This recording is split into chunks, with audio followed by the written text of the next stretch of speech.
वंदे मातरम सुजलाम सुफलाम Malay शीतलाम शस्य श्यामलाम मातरम वंदे मातरम। 1908 সালের 11 August কিংসফোর্ডে বন্দে মাতরম গানের বসে যে বালককে বেশ মারার হুকুম দিলেন ব্রিটিশ সরকার, তারই পক্ষে দাঁড়িয়ে ক্ষুদিরাম বসু ও প্রফুল্ল চাকি সাহেবের ফিটেন গাড়ি লক্ষ্য করে বোমা চালালেন মুজফ্ফরপুরে। সাহেব নিহত হলেন না, তবু নাবালক ক্ষুদিরামকে ফাঁসির হুকুম দেওয়া হলো।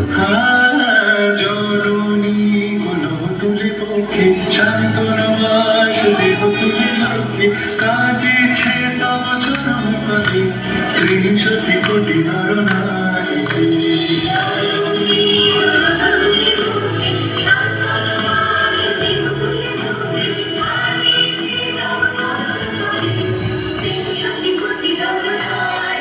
যারা স্বর্গগত তারা এখন জানে স্বর্গের যে প্রিয় সারম স্বদেশ হতে বলে ভালো সেই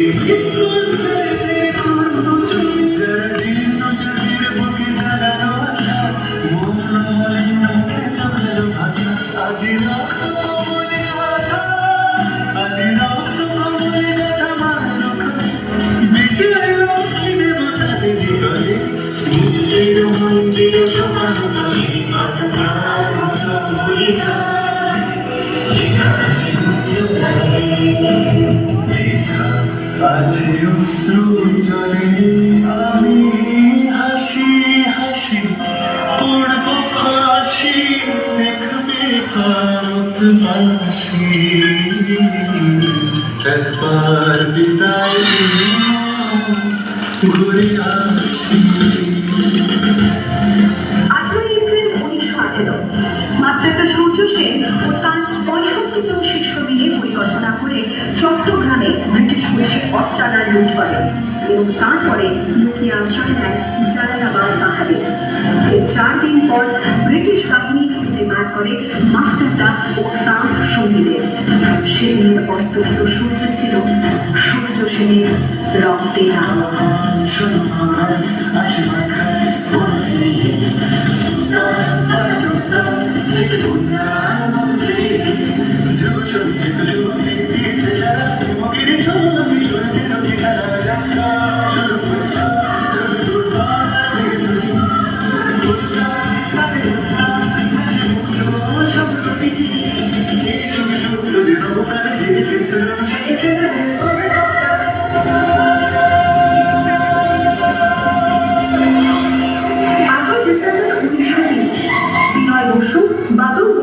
দীনেশ গুপ্ত সাহেবের পোশাকে ট্যাক্সি থেকে এসে নামলেন রাইটার্স বিল্ডিং এর সামনে। সোজা উঠে গেলেন দোতলায়। সামনে সিমসনের ঘর। দারোয়ানকে ঠেলে ঢুকে গেলেন ভেতরে।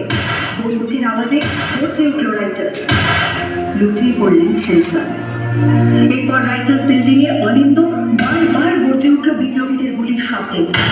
তারপর টেগার সাহেব তার বাহিনী নিয়ে ঘিরে নিলেন বিনয়, বাদল, দীনেশকে।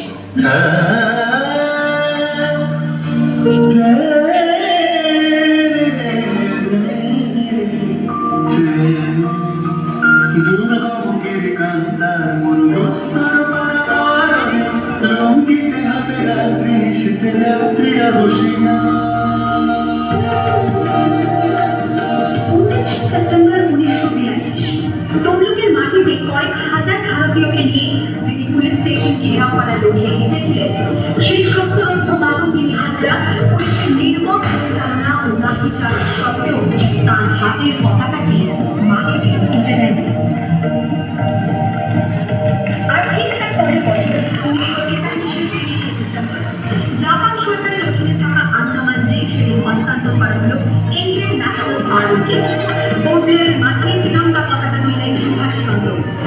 এটাই স্বাধীন ভারতের মাটিতে প্রথম